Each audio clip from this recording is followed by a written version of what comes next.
23. West Africa. So a 65-year-old woman presented to the emergency with a history of abdominal pain. The history of abdominal pain and bloody diarrhea. The symptoms were said to have started abruptly a day earlier. And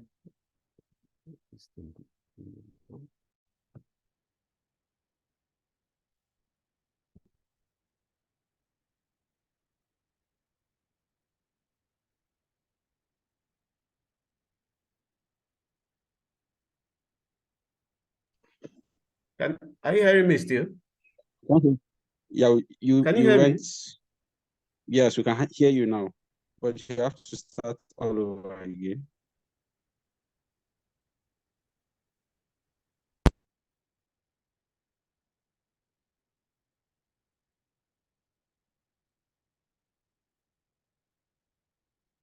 Hello, Dr. Agbo.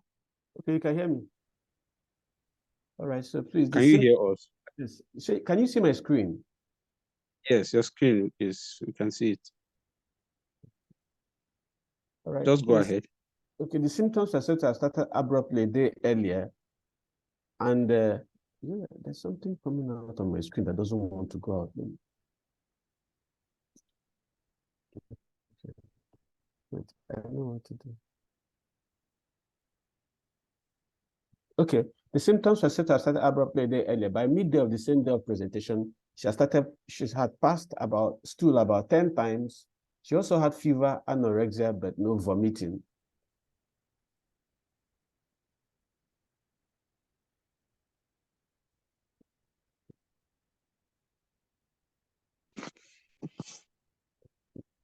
My slide, is it moving?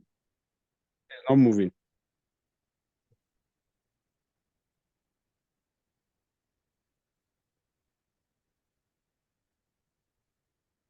Okay, it has moved now.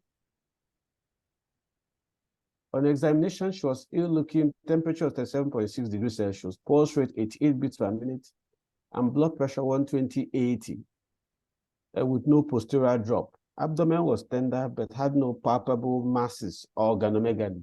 Bowel sounds were normal. DRE revealed blood-stained finger. What differentials would you consider? That's the first question. Well, in this particular case, I felt we're dealing with an acute inflammatory diarrhea. And my differentials include: 1, diarrhea due to enteroinvasive E. coli, diarrhea due to enterohemorrhagic E. coli, a hemolytic uremic syndrome, diarrhea from Enteromoeba histolytica, from Giardia lamblia, Salmonella, Shigella, Campylobacter, amoebic colitis. All these things are strong differentials of dysentery. In addition, we also have diarrhea from enteropathogenic E. coli, and we all know in some elderly patients, the diverticulitis is a strong consideration. And in patients, in people with irritable bowel disease, that can also present with bloody diarrhea. What tests? Well, the tests include tests that can confirm and also tests that can help you with some complications. But we know that the standard still remains to do a stool culture and microscopy, and sensitivity, because this will help us to a large extent, not only to isolate the organism, but also to have a directed approach towards our treatment. We can also do our fecal leukocytes too, because in cases of shigellosis, you may find some fecal leukocytes. Then most of the other tests, a lot of them are ancillary. The serum electrourea creatinine, your complete blood count, like you can see in the case scenario that was given to us. Do your blood film and reticulocyte count. In some people, you may need to do colonoscopy, especially those to see where the source is coming from, and even for some elderly patients who may have diverticulitis, like I mentioned earlier, or any other form of ischemic colitis. You may also do your sigmoidoscopy if you're probably, to help you, if there are some organisms probably that you are not able to get from stool culture, you want to do your sigmoidoscopy, and in some cases, endoscopy too. You may want to do your enzyme immunoassay for rotavirus or adenovirus antigens. Latex agglutination assays for rotavirus, and then the serum albumin levels, which usually are low in protein-losing enteropathies from enteroinvasive intestinal infections like Salmonella or enteroinvasive E. coli. Then the fecal alpha-1 antitrypsin levels are usually high in enteroinvasive intestinal infections. Now, what treatment would I? Treatment modalities essentially directed to three main things. One, you want to give a supportive therapy, ensure that patient is adequately rehydrated, which could be oral or intravenous, and empirical antibiotics. Sometimes you may need to start empirical antibiotics before the results of the stool culture are out. And importantly, you need to correct the electrolytes. Patients could have hyperkalemia, should have hyper or hyperkalemia. Patient could have hypokalemia, sorry, you need to correct the potassium. And then in some cases, they could also have hyponatremia, and you also need to correct. Now, for the above patients, because of that abdominal pain, the fever and bloody diarrhea is an indication for antibiotics. Then the results available given to us show that hemoglobin was 12 grams, WBC was 21 times 2 raised to the power 9, platelets was 170, sodium was 132, potassium was 3.2, urea was 8.1, and albumin was 8.38 grams per liter. Stool culture showed E. coli sensitive to ofloxacin and ceftriaxone. The question was, how would you treat the patient now? But when you look at the results, you see that the results show that patient had leukocytosis and mild hypokalemia. And I felt that probably they really, in this particular scenario, they wanted to tell us that we're not really dealing with a patient who had a hemolytic uremic syndrome. How would you treat this patient? Essentially the same things which I've outlined earlier. But because the results were sensitive to ceftriaxone or floxacin, we treat at the appropriate doses. And we also need to correct the electrolytes. The potassium levels were 3.2, which weren't very low because it wasn't very, at least the body can actually correct it.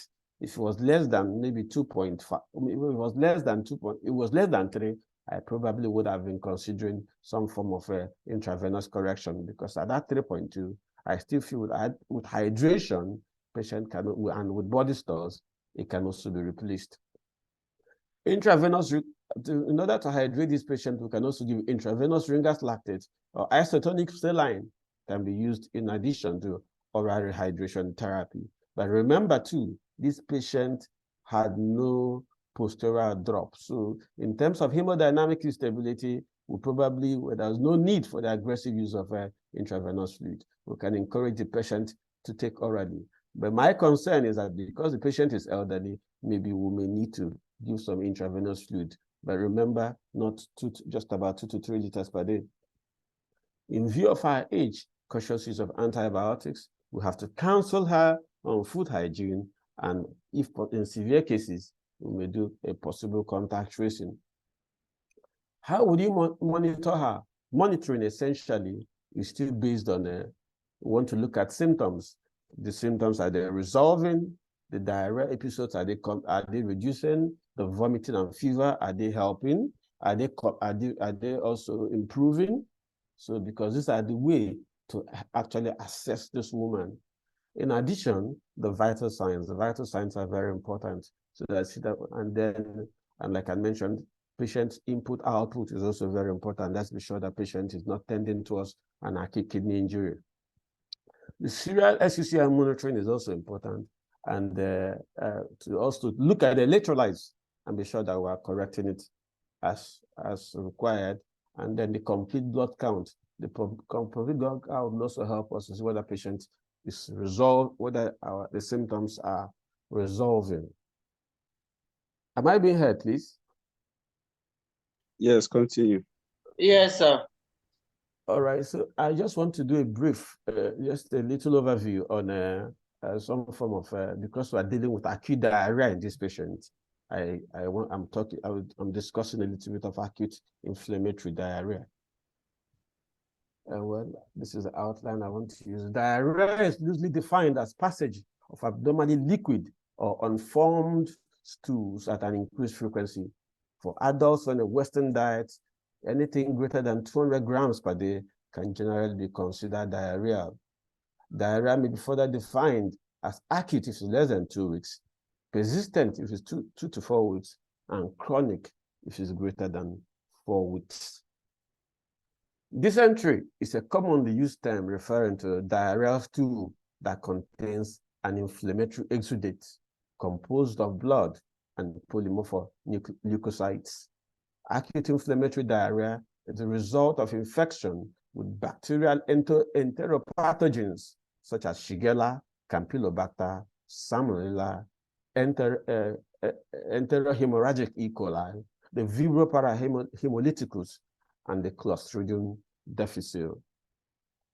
Among the parasites, you can find the likes of Entomoeba histolytica, Balatridium coli, Schistosoma mansoni, Schistosoma japonicum, the dog tapeworm, which is Trichoceros trichora, in addition to hookworms, which can come from Strongyloides tecoralis or Necata americanus, or the Trichinella spiralis, can all cause bloody mucus diarrhea. In the etiopathogenesis, because more than 90% of cases of acute diarrhea are caused by infectious agents. These cases are often accompanied by vomiting, fever, and abdominal pain. The remaining 10% or so are caused by medications, toxic injections, ischemia, food indiscretions, and other conditions. But by far, we have always said that the infectious agents are the most common, and most infectious diarrheas are acquired by fecal-oral transmission, or more commonly via ingestion of food or water contaminated with pathogens from human or animal feces. Disturbances of flora by antibiotics, like you can find in Clostridium difficile, can also cause diarrhea. The specific pathogenic mechanisms for acute infectious diarrhea include tissue invasion, enterotoxin production, and adhesion of infectious agents to epithelial cells. Acute infection or injury occurs when the ingested agent overwhelms or bypasses the host mucosal immune and non-immune in terms of the gastric acid, digestive enzymes, mucus secretion, peristalsis, and suppressive resident flora. When these non-immune defenses are overwhelmed, patient can come down with diarrhea. I try to give a small schematic representation of what happens in a pathogenic mechanism, of which you see at the end of the day, from ingestion of toxins to ingestion of organisms, you can see the toxic binding to enterocyte receptors that increase concentrations of intracellular mediators like cyclic AMP and the cyclic GMP and calcium. All this in the long run will bring about reduces the water reabsorption, and you find a lot of water in the colon, leading to alteration of transporter proteins and ion channels, especially that of calcium, chlorine, eventually leading to diarrhea.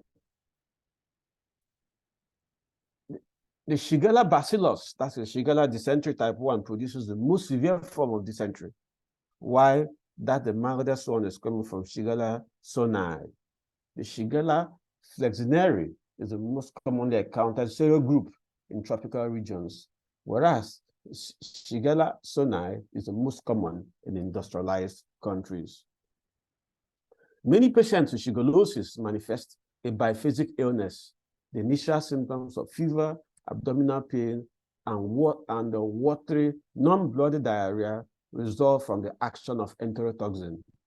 The second phase, starting 3 to 5 days after the onset of symptoms, is notable for tenesmus and small volume bloody stools. Campylobacter species, especially Campylobacter jejuni, have gained in prominence as invasive diarrhea pathogens. Clinically, disease manifestations range from frank dysentery to water diarrhea to asymptomatic excretion. Most patients have diarrhea, fever, and abdominal pain, and about 50% will note bloody diarrhea, bloody stools. You have 2 minutes, please. Just round up. Well, okay. Yeah, I think most of this Salmonella gastroenteritis also there. Invasive organisms, like I mentioned earlier, we talked about enteroinvasive E. coli and enterohemorrhagic E. coli. Parasites are also involved, Entomoeba histolytica and Giardia lamblia, which I mentioned earlier. You can see that patients with Entomoeba histolytica usually present 1 to 3 weeks of history of bloody diarrhea, tenesmus, and abdominal pain. Now, Clostridium difficile you find in communities and usually can also come with a use of antibiotics. And you can see some of the symptoms, associated signs and symptoms include crampy abdominal pain, fever, and abdominal tenderness with leukocytes, with an increase in immature neutrophil forms. The high-risk groups from travelers, consumers of certain foods, immunodeficient patients, those at daycare centers, institutionalized patients are also involved. Well, a little bit of the picture to show the clinical features, which will still with the same thing which I've talked about, from vomiting, abdominal pain, fever, and diarrhea. The decision to evaluate acute diarrhea depends on the severity and duration. So most episodes are self-limiting and you may not need antibiotics initially, but in some cases, you may need to evaluate. Patients with profuse diarrhea with dehydration, those on recent antibiotics, you may need to evaluate them. Well, I try to look at this picture. Well, at your own time, we'll look at the slides. Yeah. It's a little algorithm. And then I also presented another. Let me go to treatment just so before I can end, please. Now, the cornerstone of diagnosis is microbiologic analysis of the stool. And then workups, cultures for bacterial and viral pathogens, direct inspection for ova and parasites are also important. I talked about some of these investigations which you can do earlier, the flexible sigmoidoscopy, upper endoscopy, when you're trying to look for certain organisms that you may not find on ova. And for elderly patients, like I said, who may come with ischemic diverticulitis, ischemic colitis, who have coming with features of acute diarrhea, you may also need to do some investigations. Treatment, essentially, I said, I had mentioned it earlier, replacement of fluid and electrolytes remains a major cornerstone in its management. And the elderly patients, infants that are profoundly dehydrated. Antimicrobial therapy, judicious use of antibiotics, very, very important. And like I mentioned in this place, I'm saying a fluoroquinolone antibiotics is a very good choice for empirical therapy, except, like I said, for acute infectious diarrhea coming from Clostridium difficile. And for giardiasis, you can use. Then the selection of antibiotics and dosage regimens are dictated by specific pathogens, geographic patterns of resistance, and conditions. And they're like, what? All right, thank you very much, Dr. Agbo. Thank you. Well, finally, please. Finally, it's important. Can you hear me? Can you hear me? Let me just tidy up, because you can't talk about treatment without talking about prevention. When people will read it out. Hello. We are going to post the presentation on the group, so people can read that up. Okay, so that we'll have time for contributions and then for other people to say something. Dr. Tanimu, you raised your hand up. You can make your contribution. So if you want to make a contribution, you can type or you can raise your hand electronically. Okay, thank you very much for this presentation. It's a very nice one. you have tried very well. Let me go direct. You have mixed the clinical diagnosis and the causative diagnosis, where diagnosis due to the cause, because you said hemolytic uremic syndrome, you said E. coli, you said Shigella. You mix up this. The hemolytic uremic syndrome is a clinical diagnosis, so it can be caused by the E. coli you mentioned and also by the Shigella. So you have to differentiate. Are you going for the clinical diagnosis or you are going for the causative agent? So that is another thing. So also this patient is assumed to be for him to be febrile with diarrhea and the elderly. There is need for you to do blood culture. If there is abdominal pain, diarrhea, bloody diarrhea, elderly patient, and also febrile. So there is need for you to do blood culture for the patient to ascertain if there is ongoing sepsis. By and large, thank you very much for this very good presentation. That blood culture may give you a direction where you may change your own line of management for the patient. Thank you very much. Thank you, Dr. Tanimu. Any other contributions or clarifications?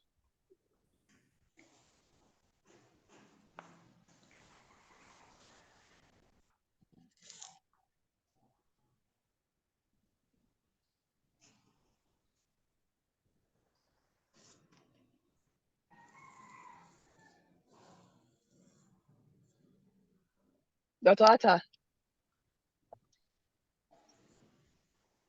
Okay, from the chat box. Okay, Dr. Kopi is applauding you for an excellent and detailed presentation. Dr. Victor is saying, for E. coli enterohemorrhagic diarrhea, do you give antibiotics? That's one of the questions. Dr. Sawa said you should shed more light on what you mean by empirical antibiotics based on sensitivity results. So, Dr. Agbo, did you get that? Okay, should I address them now? Yes. Once again, all the comments are noted. I appreciate the first speaker. That's the first person, Dr. Dahiru, that made the correction. So I think what you said was correct. In principle, well, blood culture would also be very helpful for the patient. But just that, like maybe I may have in my mind, I was trying to give as much differentials as possible. So that was why I was listing them. All of them can also, both the Shigella and the E. coli can cause hemolytic uremic syndrome. And then one of the literatures I came across, enteric hemorrhagic E. coli. Well, they said most times may not really be, it may not be that antibiotics really may not be beneficial, but it's not really. I'm not very clear to me. But by and large, most of them, our first line will always be empirical antibiotics. What I mean by antibiotics based on sensitivity, that you would have done your stool culture by isolating the organism from the stool. You try to find the antibiotic that is best for it. But also know that in some cases, you may not need to wait for the result of the stool culture to come out. You need to start with antibiotics that has a broad spectrum, like the fluoroquinolones, which are known to have a broad spectrum. At least if those ones are not working, then probably there is need to change to other antibiotics. And in addition, like one of the comments made, we can also, the blood culture can also help us. I hope I have addressed it, but if I have not, maybe help can come. Abincin nan koko abu wannan ɗanɗuma wannan ruwan kike ɗanɗuma to abincin ma.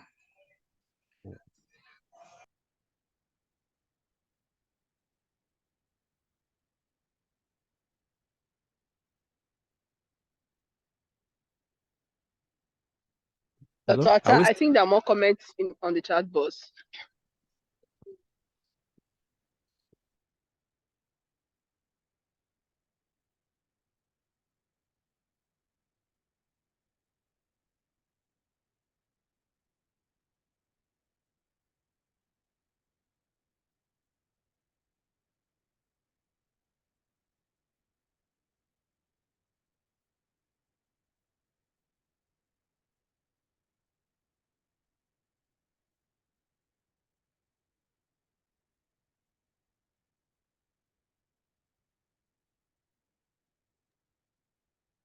Hello, Dr. Okute. I'm looking at the comments on the chat box. Really, the last one, the Yeah, last you read person. them. Okay. He said, "Well, yes, I've tried to shed the light on empirical antibiotics based on sensitivity. Like I said, when I mean by empirical, I'm just looking at those that have broad spectrum activity." Then the other one says, "What your principles of management?" Well, in my principles of management, the principles of management are essentially mainly stands on the three cornerstone. One is adequate hydration. Two is correct the fluid and electrolytes, and three is to give your antibiotics. First, your empirical before you now talk about based on your results, and you can now tinker with the antibiotics. Every other one is more of supportive, both from prevention, which I said in terms of these days we're talking about use of probiotics, we're talking about immunization, but we will not forget the basic principles of hand wash, food hygiene, and in cases where there are outbreak, you also need to do some contact tracing. Then the last one will say, I think prevention and complications, especially AKI, will be important in the monitoring. When I was talking about, when we talked about monitoring the woman, I had said three things. One, that you need to, first I said we'll need to monitor vital signs for the woman. And even from presentation, you see the woman's vitals were were still stable because there was no postural drop. Blood pressure was okay, pulse rate was all right, but we still need to continue to monitor her. But importantly, the serial urea creatinine, because that is very important to see whether she might progress into acute kidney injury. And like I mentioned, in addition, to monitor input-output, because we cannot be talking about doing the SUCRO. We must also know what this woman is making, the input-output. That will help us also to ensure that she is not she's not developing acute kidney injury, and which are still based on ensuring that we are hydrating her adequately and we are correcting the electrolytes, like I said earlier.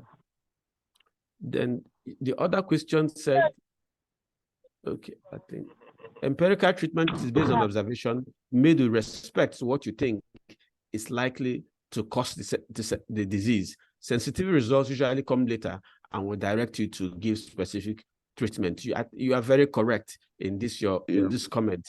And remember, like I forgot to tell you earlier, that even those that come with parasitic infections, for instance, those that come with Entomoeba histolytica, for instance, you may need to give those that come with parasites, you may need to give the anti-parasitic agents that are specific to it. So I think thank you for the comment which you have made. Yes. Okay.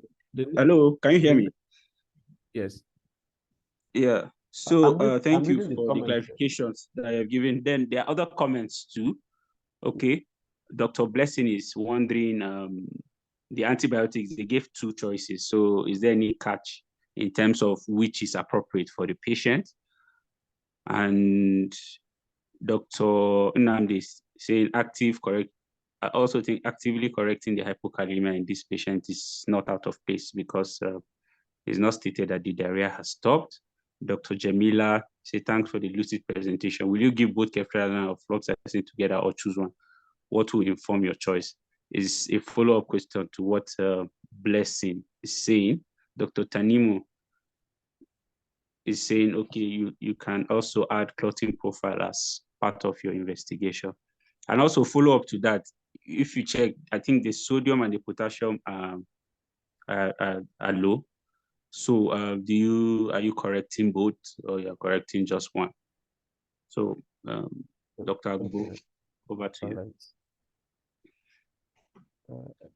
I was trying to so that I can see the questions and say, but let me try and remember. One, I think for them. So it's more of antibiotic choice. Choice. Ceftriaxone or fluoxetine was given as sensitivity. Is there any catch, or which one will you want to give the patient in this scenario? I'm not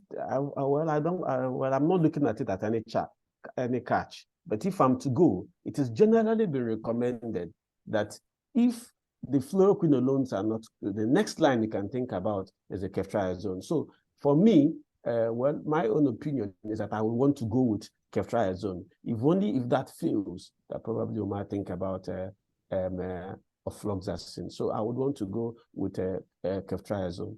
Now, the other one, when we talked about the electrolytes, yes, I think, well, hypokalemia in principle, when we look at that level of 3.2, in principle, but because maybe the woman maybe have the passing, but remember, yes, the woman may be passing diarrhea, man may still be having, still be passing, may still be having diarrhea. But in principle, you could see that the hemodynamic, the blood pressure, most of the vital signs are stable.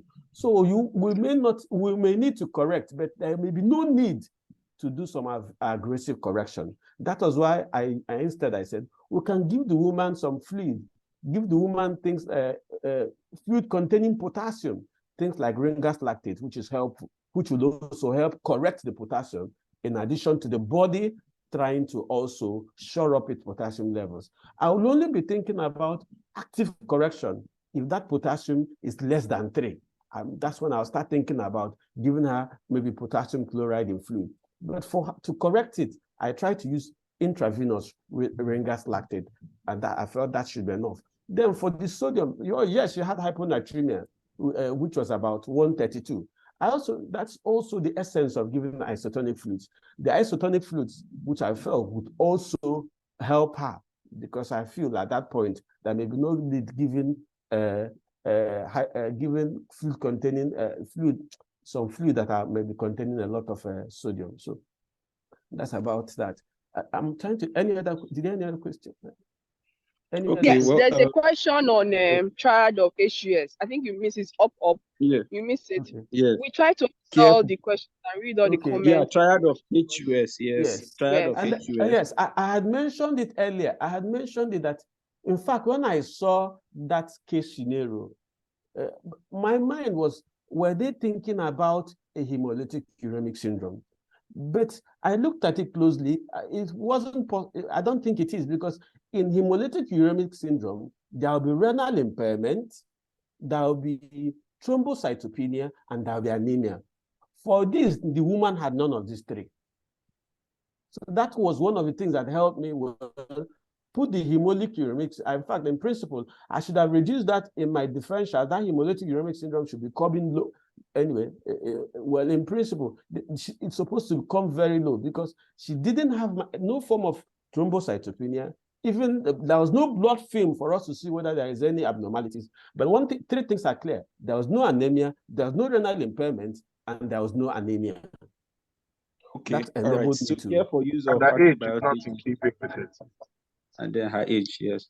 And the age, okay. Okay, so Tanimu also say care for use of antibiotics in E. coli and bloody diarrhea to avoid HUS. Ceftriaxone can increase the activity of Clostridium difficile.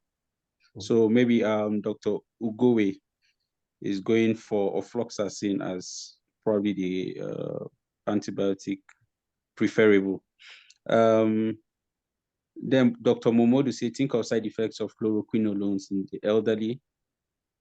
And then he's asking, could it be atypical HUS in this case? Well, that's one. For me, we shouldn't even be thinking about HUS in this patient. We have talked about the triad not being there. And besides, too, like we said, is an elderly patient. So I don't think we'll be looking at HUS for this woman, whether it is typical or atypical. Okay, Dr. Agbo, thank you so much. Let's hear from Dr. Kopi. This was his exam. Let's hear from him. I know his experience. Dr. Kopi, sir. Thank you so much. Thank you so much, Ma. Thank you, Dr. Ta. Thank you, Dr. Agbo Anthony, for being explicit and clear. Exam, there was no catch and there was no push to extend the thinking to US. The acute inflammatory diarrhea was the answer, and it was straightforward. I think to me, it was one of the bonus questions. So they didn't really push us towards the acute inflammatory diarrhea. After the sensitivity test, they'll just ask you, what else would you do? If you choose any of the antibiotics, they just take and say, okay, that's good, that's good. So I think what he did was just quite straightforward and clear. There was nothing with HUS, and he did excellently well. Thank you so much. Thank you, Dr. Kopi. Thank you. I think we will have to move over to the next presentation because of time. It's 7:37. Dr. Agbo, thank you so much. It was a lucid presentation. You went to town, showed you did your research. Thank you so much. Our class chef, Dr. Atta, thank you. And our teachers in the house, Chief Chitu, Chibansi, Chipuki, Chibanza, and all our consultants in the house, Dr. Okopi, Dr. Fatima, and Dr. Adekeye. Thank you so much for coming to class. We appreciated all your presence. And the participant, thank you for coming to class. So the second presenter, Dr. Tanimu, I don't know if you are ready. I think he's having challenges sharing his slide. Yeah, sharing. Yes, I want to see if I can share from my end. Okay, thank you so much. Dr. Tanimu, please, this is part of the training, learning how to do presentations, Zoom and the rest. The world is going global and going more into ICT. So sorry, ma. Sorry, please. There was something he missed. The principle of management. There's that part of multidisciplinary approach where they will ask you in the exam, the gastroenterologist, the infection specialist, the infectious disease specialist, the gastroenterologist, the microbiologist, and also the nephrologist. That opening statement actually was part of the. Thank you. Take care. Thank you so much. Thank you. Sorry, I'm coming. I'm just trying to see if I can share. Documents. October recall.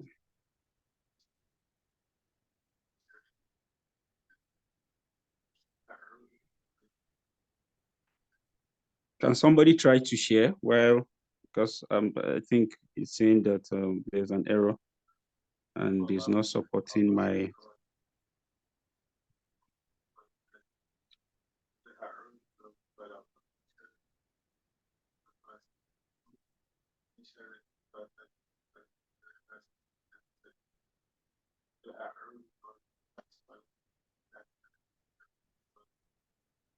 Okay, fine. If I think Tanimo has.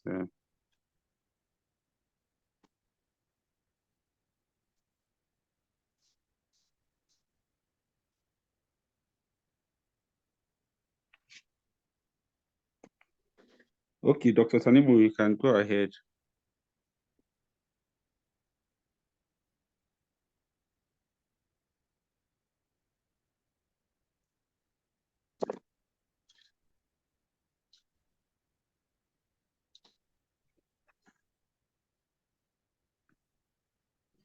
Dr. Tanimo, can you hear us?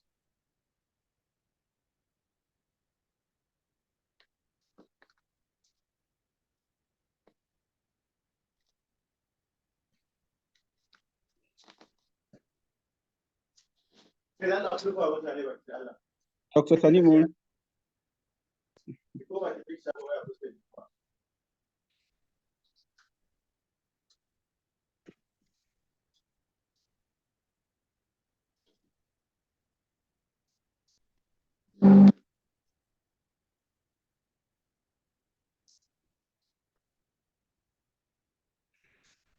Hello, Dr. Tanimo. I don't think he's in class. Let me look for him. I don't think he's in class. Okay. Let me send him a private message.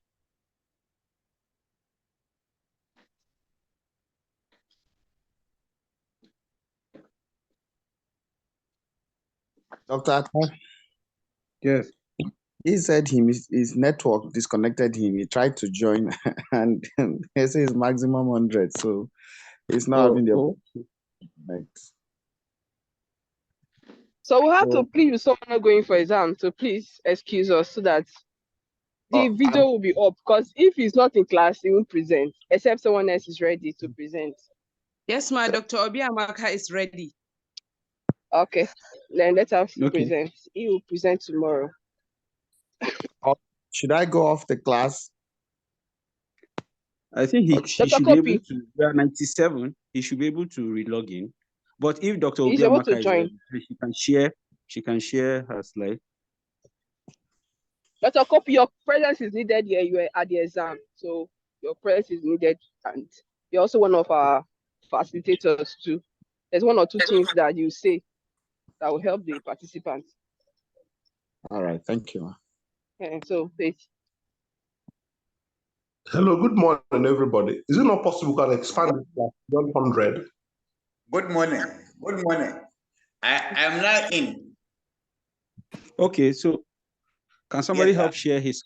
Okay, I was sharing initially. Let's go ahead and share. Okay. All right. Okay. Oh, sorry.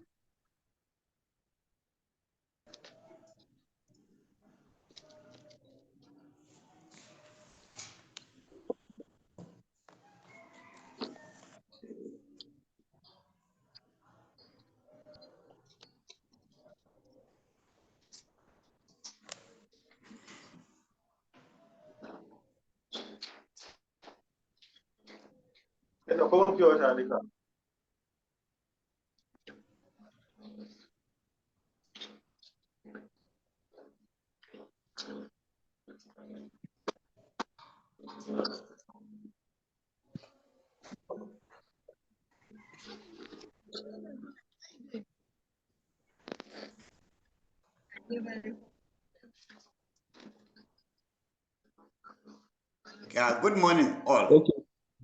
Yeah, good morning. Good morning to you all. Am I audible? Yeah, you're audible. Go ahead. Okay, thank you very much. Thank you very much for being patient with me. I'm presenting question 9 of National October 2023. So, sir, but I need you to be changing the slides for me.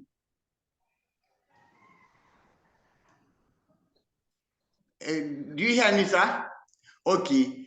So the question says, as a CMD, Chief Medical Director of a hospital, you made series of problems as a pharmacy unit of the hospital.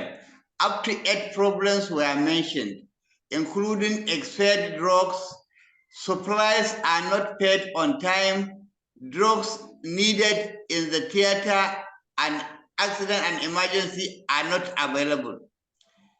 Question says, A, what will you do as the Chief Medical Director?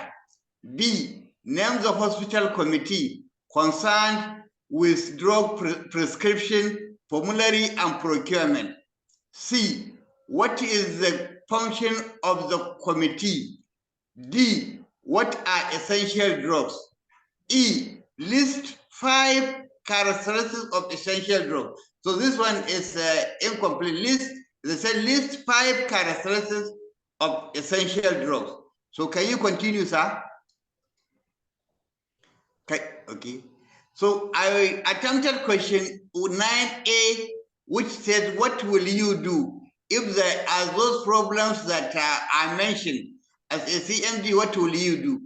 So what I will do on my side, I attempted to say I will detail the issue to the Drug and Therapeutic Committee of the hospital. The Drug and Therapeutic Committee of the hospital are those that are concerned for the management of issues concerning drugs, including supply, drug procurement, drug formulary, drug prescription, and finances associated with drugs, and other side effects of the drug, and also plague drugs, and also outdated drugs. So this is, I will consult them and detail them the issue concerning the problems mentioned. Then the step two I will do is I will set up an external committee with subcommittee for each of the problems mentioned. So there, I will set an external committee to interact with Drug and Therapeutic Committee to fish out and solve the problem. Number 3, the step 3 I will take is, since each problem has a subcommittee in the Drug and Therapeutic Committee of the hospital, the Drug and Therapeutic Committee will be asked to bring the data, materials, documents, and information concerned to each problem. So, for example, the drugs are not available. In the Drug and Therapeutic Committee, there are procurement committee, subcommittee for procurement of the drug procurement. So since they are not available, we will explore the data about drug procurement, the materials, the current available drugs, and those that are not available. And we find out the reason behind the why they are not available. Are there problems? Then at step 4, I will also, the external committee I formed will interact with the Drug and Therapeutic Committee to scrutinize and analyze the available data, document, materials, information, and come out with solution to each of the respective problems. So the step 5 I will take also is the CMD. As a CMD, with that a committee in activity to find the problem, I will be overseeing all the activities of the exercise from the beginning to the end, so that each problem, the solution to each problem will be found. In case of drug procurement, those that are not available, for example, as a problem, so there are procurement committee in the Drug and Therapeutic Committee. So we will consult the Drug Procurement Committee to find out where are the problems, where is the issue, why are there no supply, why are there no procurement. If it is finance, there is also finance committee in the Drug and Therapeutic Committee that we will consult if there are less, there is no money, or there is diversion of money. All will be sought out. So can you continue, sir?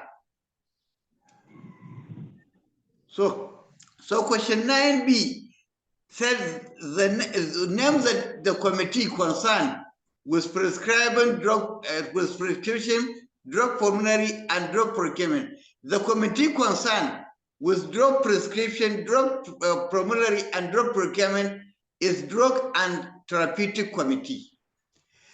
And the Drug Therapeutic Committee is composed of healthcare and hospital staff, including financial and administrative staff. So in Drug and Therapeutic Committee, there are pharmacists, representative from the pharmacist, representative from the financial administrative side of the hospital. There are also clinicians. Usually, if it is a teaching hospital, usually consultants are part of the committee. There are nurses. The pharmacist, usually the pharmacist is the team manager of the committee, while clinicians are there. Also, the nurses. The function of the clinicians is to sort out which drug is needed for different form of illness that they are managing in the hospital, while the pharmacist function is to fight for the procurement, consideration for the expired drugs, consideration of fake drugs, and the drugs that are to be in need. And so the nurses also concerned about the storage of the drug, the use of the drug, the form of administration if there is problem. While the administrative part of the committee will be concerned with the management of the committee, in terms will oversee all the activities in terms of the management, while the finance and audit committee of the Drug and Therapeutic Committee will be the function is for the financial aspect, financial drug, the buying, the money that are used for buying, and also the disposal of the drug, the money gained after selling the drugs. So they are concerned with the audit are to oversee the financial movement of the Drug and Therapeutic Committee. There are also other committees. Can you go up? Can you continue? So there's the last committee. There is also the committee, the function of the committee. The function of the committee include procurement and storage. So the procurement of the drug and storage of the drug is the function of the Drug and Therapeutic Committee. Their importance is procurement and storage of the drug. In procurement, they will consider the drug formulary, what the hospital, the drugs that the hospital needed as a drug formulary, the drugs that are needed by the hospital. So they are those that the procurement part of subcommittee of the Drug and Therapeutic Committee will procure, will supply and also the storage. What are the needed facility for the storage of the drug? Does this drug need cold area refrigeration? They are those for the storage.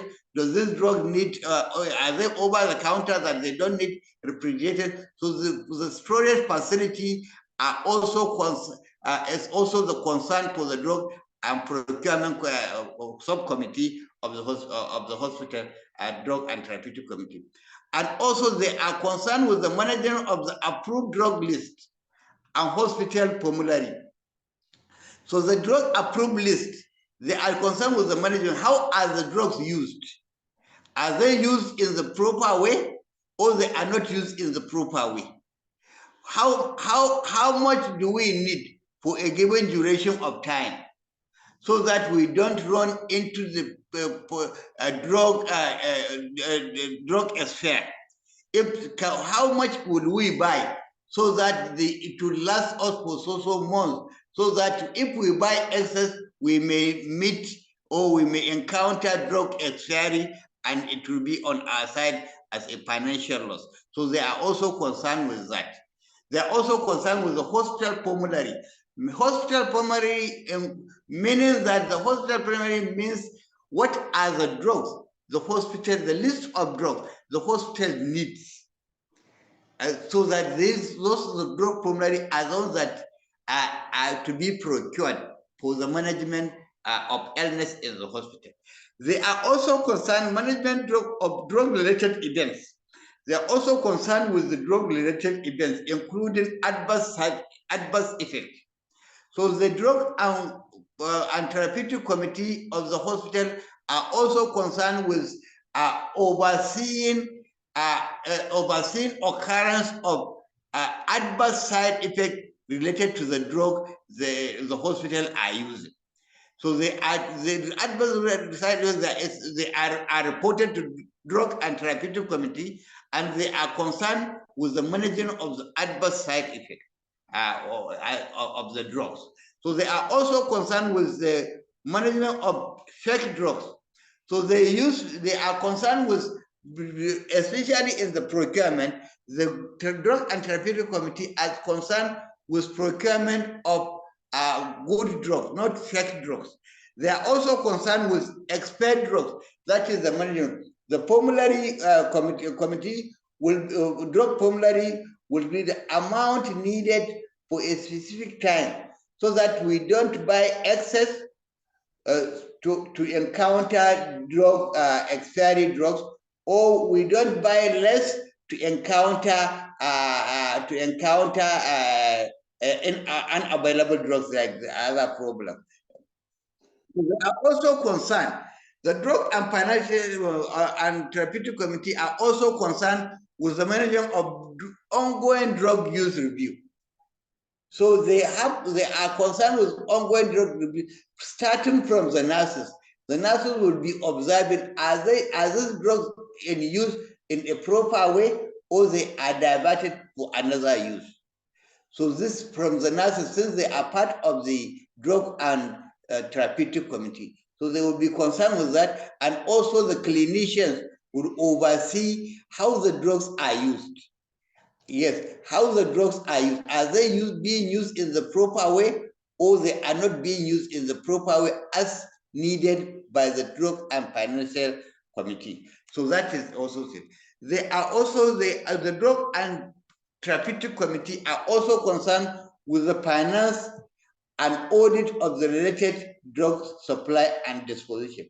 So they are concerned also with the finance, usually the money used to procure drugs and the sales, after sales, the money earned after sales. And the audit will also oversee how is the financial flow of the hospital in relation to the drug supply and drug procurement, supply and disposition. So can you go up? So I also, the question 9D says, what are essential drugs? Essential drugs simply means those drugs that satisfy the priority healthcare needs of a given population. So these are drugs that are concerned with priority healthcare needs. They are concerned with the drugs are concerned with the common illness affecting a given society or a given population. If they address the common illness of a given population. So like here in our environment may include anti-malarials and some antibiotics. Usually, but in other side, the essential drug for the other part of the country or for the other countries may be not the same as the essential drug in our environment. If they don't have malaria, anti-malarials may not be part of the essential drugs. So that is, they cover the common illness of the society. Those are the essential drugs. They said, so question 9E says, list 5 characteristics of essential drugs. So the main 5 characteristics of essential drugs, they should be available. So as they should be available in the population, in the population, meaning that they should not be difficult to find. If you want to buy, they should be available to buy everywhere. So those are the first characteristics. They should also be affordable. They should be cheap, in the sense that people that are low socioeconomic and high socioeconomic all can be able to afford and buy the drug for the treatment of common illness. So the number 6, they should also cover common illness. So that you cover the common illness affecting the society, the population. So depending on the size of the population. So they should cover the common illness, like anti-malarials here, antibiotic for minor infection and injuries, and other drugs. So that is it. They should also have lesser side effects. So that is they should have lesser side effect. So the side effect should not be adverse. So the drug side effect for the essential drug, the side effects should not be adverse, should be minimal and also tolerable side effect. They should also be effective. Okay, so those are the part of it. I thank very much for this presentation. I stand to be corrected immensely. I'm very grateful to all you people. In fact, as this is the platform I enjoy most. In fact, I am very happy to be here. Thank you very much. Thank you, Doctor. Thank you, Dr. Tanimu. Our time is fast spent, but any contribution, any question? Dr. Linda said, thank you for your presentation. In your approach, you didn't seem to tackle the immediate supply of medicine to emergency and theater. I feel that should come first as you simultaneously approach the committee, which might take some time. Dr. Success said the 5th characteristics may be that it should be accessible. You mentioned 4. Thanks for your presentation. Did you get that, Dr. Tanimu? Yeah. Yes, sir. Thank you very much. Thank you very much. Thank you very much. Any contribution? Any comments? Dr. Fatima, for want of time, Dr. Fatima, do you have any comments? Okay. No, ma, I actually don't have a comment. Dr. Tanimu did excellently well. Yeah, I really applaud him. Thank you. Chief Chito, Chief Fuki, Chief Remigus, Chief Manza, any comments? I'll close the class. On the question, I want us to, since we're now online or on air, I want us to answer the question, then I take off recording for any other matters that we might not want on the air. So I don't know if any of our chief have any comments.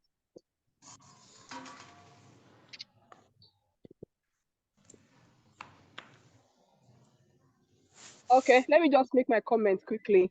Dr. Tanimu, thank you so much. That was a fair attempt. That was a fair attempt. Thank you so much.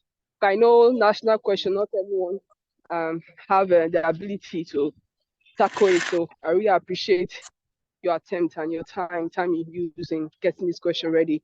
I usually tell people the tricks in answering national question is, especially if you are the type that you are up and doing your job, you just ask yourself, if I am faced with this in real life, what will I do? So that way, no matter what national throws at you, you will be able to tackle it. Now, the first thing you do is to form a committee. I love the way you talk about the committee. Then, but that first committee, I don't know if I heard it clearly. The CMD is the one that instructs people to form the committee. It's not they come back to him, but it doesn't really like go through all they do. It doesn't even go for the meetings. Just come and give him feedback because CMDs are usually very busy.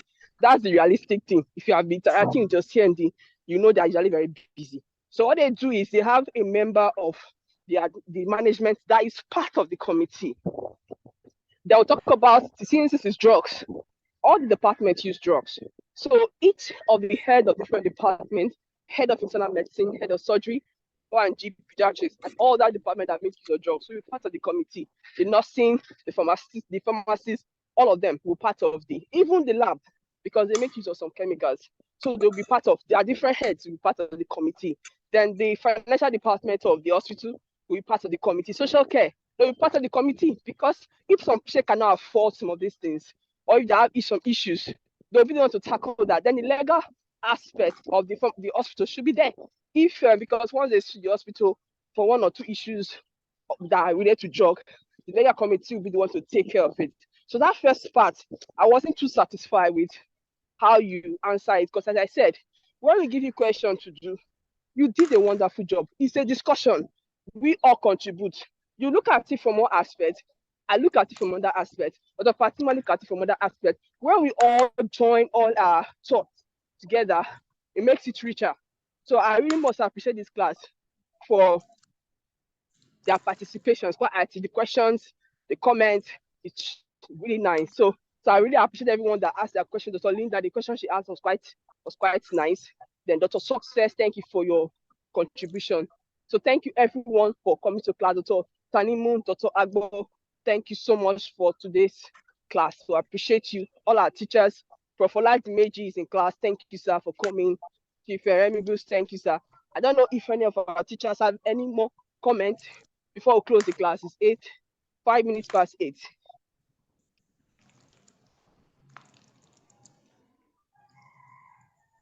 So in the absence, let me put off the recording.